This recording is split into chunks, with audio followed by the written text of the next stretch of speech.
2026 June മാസത്തിലെ തിരുവോണം നക്ഷത്രക്കാരുടെ ശ്രവണ നക്ഷത്ര പൊതുവായ മാസഫലങ്ങളും അതിനുള്ള പരിഹാരമാർഗങ്ങളും താഴെ നൽകുന്നു. മകരരാശിയിൽ വരുന്ന പൂർണ്ണ നക്ഷത്രമാണിത്. മകരക്കൂർ. മാറ്റങ്ങൾ: ജോലിയിൽ സ്ഥലം മാറ്റത്തിനോ പുതിയ ഉത്തരവാദിത്തങ്ങൾ ഏറ്റെടുക്കേണ്ടി വരാനോ സാധ്യതയുണ്ട്. കഠിനാധ്വാനത്തിന് അർഹമായ ഫലം ലഭിക്കും. സഹപ്രവർത്തകരുമായി നല്ല രീതിയിൽ ഒത്തുപോവുക. അനാവശ്യമായ മത്സരബുദ്ധി ഒഴിവാക്കുന്നത് ജോലിസ്ഥലത്തെ സമാധാനം നിലനിർത്താൻ സഹായിക്കും. സമ്മിശ്ര ഫലം: ഈ മാസം വരുമാനത്തിൽ കാര്യമായ കുറവുണ്ടാകില്ലെങ്കിലും അപ്രതീക്ഷിതമായ ചിലവുകൾ വരാൻ സാധ്യതയുണ്ട്. യാത്രകൾക്കും വീട്ടുസാധനങ്ങൾക്കുമായി പണം ചിലവഴിക്കേണ്ടിവരും. ലോണുകൾ: പുതിയ ബാങ്ക് ലോണുകൾക്കോ ജാമ്യം നിൽക്കുന്നതിനോ ഈ മാസം മുതിരാതിരിക്കുകയാണ് നല്ലത്. ക്ഷമ ആവശ്യമാണ്. ജീവിതപങ്കാളിയുമായി ചെറിയ കാര്യങ്ങൾക്ക് അഭിപ്രായവ്യത്യാസങ്ങൾ ഉണ്ടാകാൻ സാധ്യതയുണ്ട്. തിരുവോണം നക്ഷത്രക്കാർ പൊതുവെ ശാന്തപ്രകൃതക്കാരാണെങ്കിലും ഈ മാസം അല്പം ദേഷ്യം കൂടിയേക്കാം. അത് നിയന്ത്രിക്കുക. ശുഭവാർത്തകൾ: അകന്നുകഴിഞ്ഞിരുന്ന ബന്ധുക്കൾ നിങ്ങളുടെ സഹായം തേടി വരാൻ സാധ്യതയുണ്ട്.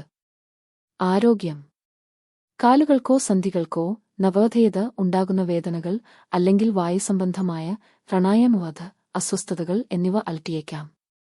കൃത്യമായ ഭക്ഷണരീതിയും വിശ്രമവും ആവശ്യമാണ്. പരിഹാരമാർഗങ്ങൾ: തിരുവോണം നക്ഷത്രത്തിന്റെ അധിപൻ ചന്ദ്രനാണ്. കൂടാതെ മകരക്കൂറുകാർക്ക് ഏഴര ശനി അവസാനിക്കുന്ന ഘട്ടമായതിനാൽ താഴെ പറയുന്ന പരിഹാരങ്ങൾ ചെയ്യുന്നത് ഉത്തമമാണ്. ഈശ്വരഭജനം. മഹാവിഷ്ണു ഭജനം. തിരുവോണം നക്ഷത്രത്തിന്റെ ദേവത വിഷ്ണുവാണ്. ദിവസവും വിഷ്ണു സഹസ്രനാമം ജപിക്കുകയോ ശ്രീകൃഷ്ണ ക്ഷേത്രത്തിൽ തുളസിമാല സമർപ്പിക്കുകയോ ചെയ്യുന്നത് ഏറ്റവും മികച്ച ഫലം തരും. ശാസ്താഭജനം. ശനിയാഴ്ചകളിൽ ശാസ്താവിന് എള്ളുതിരി കത്തിക്കുന്നതും ശനി സ്തോത്രം ജപിക്കുന്നതും ഏഴരശനി മൂലമുള്ള തടസ്സങ്ങൾ മാറാൻ സഹായിക്കും. ദേവീഭജനം. തിങ്കളാഴ്ചകളിൽ ദേവീക്ഷേത്രത്തിൽ ദർശനം നടത്തി അർച്ചന കഴിക്കുന്നത് മനസ്സിന് ശാന്തി നൽകും.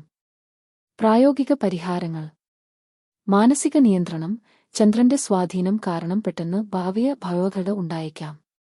ഇത് മറികടക്കാൻ ദിവസവും അല്പസമയം ധ്യാനം ചെയ്യുക. മാതാവിനെ ശുശ്രൂഷിക്കുക. അമ്മയുടെ ആരോഗ്യം ശ്രദ്ധിക്കുക. അമ്മയുടെ അനുഗ്രഹം വാങ്ങുന്നത് നിങ്ങളുടെ ഭാഗ്യം വർദ്ധിപ്പിക്കും.